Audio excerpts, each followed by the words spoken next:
Guys, we are riding safari. Alrighty, friends. Let's get straight to it. I don't want to waste too much time.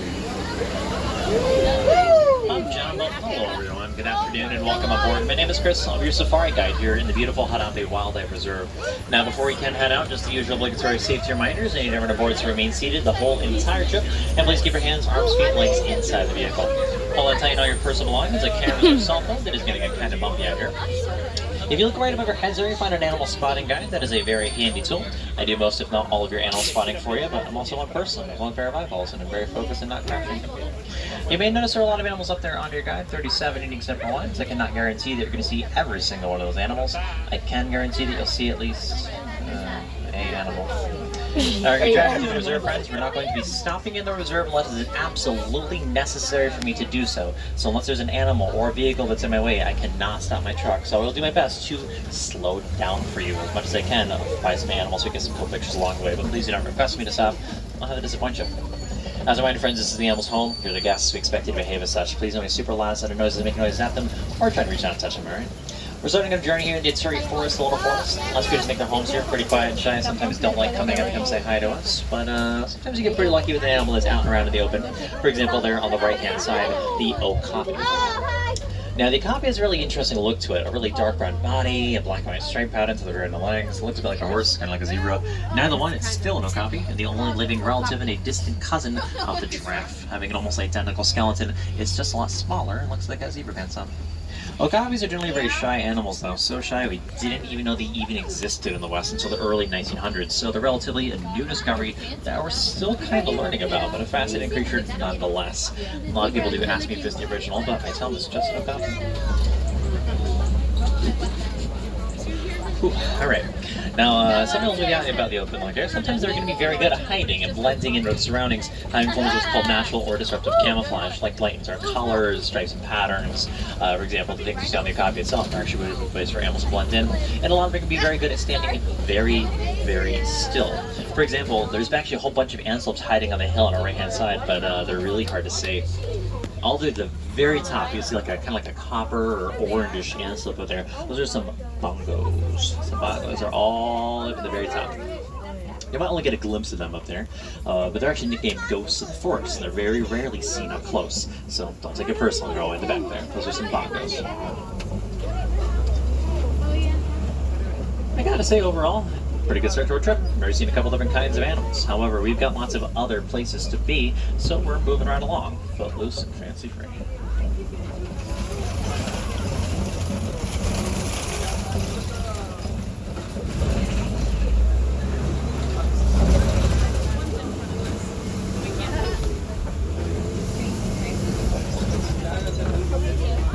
We're heading on down into the Safi River Valley. Out here in the river, you just see a few different aquatic animals, things that live in or near water. Probably see a few different aquatic birds, but I'm mostly going to be focusing on things that are a little bit bigger than birds. Far right-hand side, all in the back there. It's actually very rare to see a hippopotamus out of the water. So that's a pretty cool sight for getting there.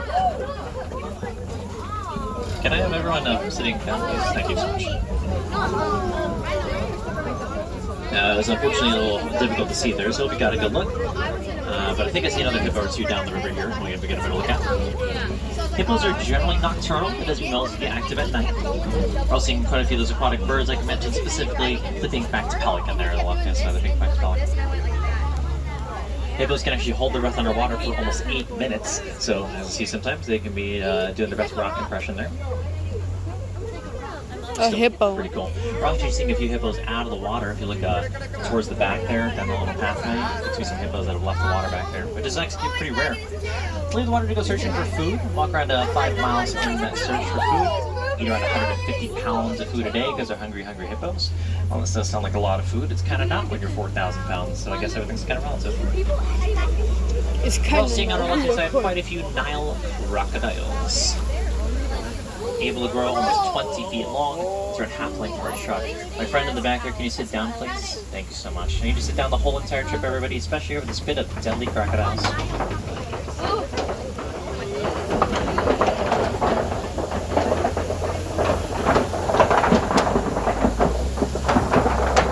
Now, crocodiles are pretty big predators. They don't really wake up once. Everything needs water eventually.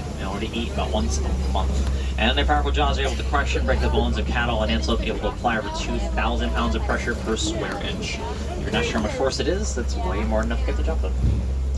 We're heading out of the Borzon River Arizona and we're moving on out to the savanna in the Serengeti grasslands, which is the main portion of our trip. It is around a large area and it does take a little bit of time to drive through.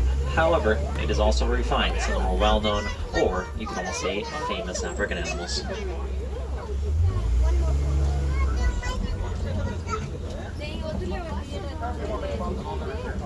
Coming on down the hill here, we're going to get a pretty nice view and a really nice day out actually. Grassland's gone for a few thousand miles here in East Africa, and generally what we find here is mostly just a lot of flat open land, which makes it very easy for animals to move around, and lots of migration patterns for animals head through here as well. It's almost a stereotypical version of Africa too. I think everybody kind of has in their heads, right? Big open grasslands, a couple of giraffes off in the distance. For me, this is all just another Friday. But it's always pretty cool. A lot of views of the landscape that we're getting right now was actually a lot of the inspiration that artists had with this very obscure movie in the early 90s. I've never heard of it. It was called The Lion King. But they did make another one pretty recently with a higher budget and Beyonce. Now, in the way of animals, definitely a couple giraffes off the distance, but to be fair, they're kind of hard to miss. Look, and I'm pretty sure we're giraffes. all at least a little familiar with giraffes. So we're actually going to be talking about them in just a moment. The animal I want to talk about first are actually the very impressive The longhorns, Ankole guys. cattle with their spectacular horns. On the biggest of the Ankole, the horns can be almost 10 feet end to end and 6 feet tip to tip. They're just not as heavy as they appear. Their horns are hollow and actually only around 10 pounds each. But they're still very impressive and kind of scary, actually, when you're on ground level next to them. In case you didn't notice, you're sitting 6 feet off the ground in my truck. Everything's a lot bigger than it looks, especially those horns. So the Ankole cattle hang out over there, as well as actually a very rare sight, a giraffe that's actually not standing up. That doesn't happen a whole lot. Now, giraffes are kind of one of those animals that we just always see it here on the reserve eventually. They're, like I said, kind of hard to miss. But they also just spend a lot of their day doing their thing, mostly consisting of wandering around eating, standing around eating, wandering around eating, standing around eating. Guys, it is super sunny. At least we're going to get a little bit closer to the giraffes a little further on down the road here.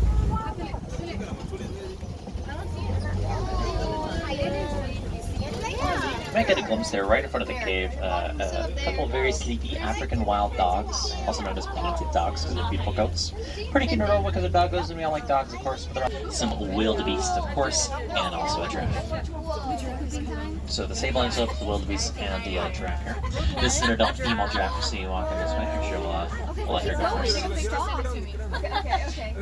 Now notice how the brown spots on her skin are kind of jagged or irregular around the edges. That's how we know this was called a Maasai giraffe, which is the largest giraffe species. Around 18 feet tall on average, officially the tallest land animals in the entire world, of course, so I'm sure you'll know that. So some wildebeest, some giraffes, some sable antelopes. This giraffe on our far left-hand side is an adult male giraffe, and the only adult male I see in this entire area. Now we can tell it's a male because of the usual stuff, but also he's a little taller and a little darker than the female giraffes we see in this area too. You'll see a light brown, kind of tan antelope known as an eland, which is the largest antelope species in all of Africa. That's what I said.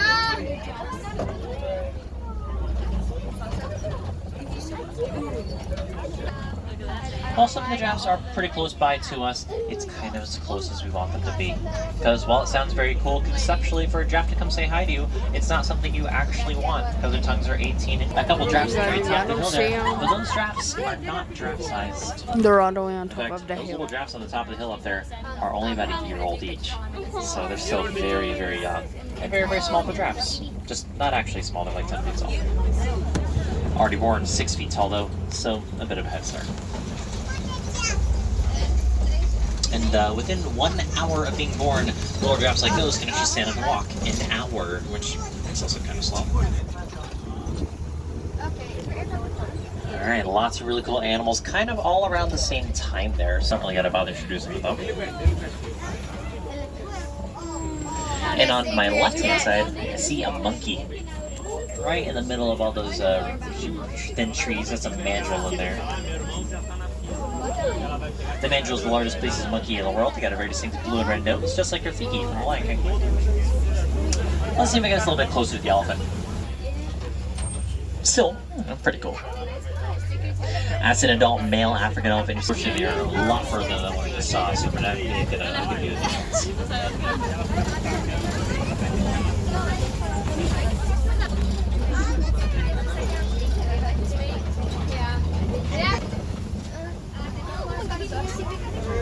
We haven't really spent a lot of time talking about birds.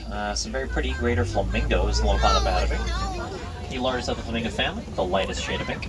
They'll start off that way, just light very gray, and they do turn pink by eating a lot of brine shrimp, rich in a compound called beta-carotene, which turns out those very pretty pink colors. Brine shrimp is not a necessary part of their diet though, so if they never eat a lot of it, they never actually turn pink. Not uncommon to see sometimes an adult gray or white flamingo.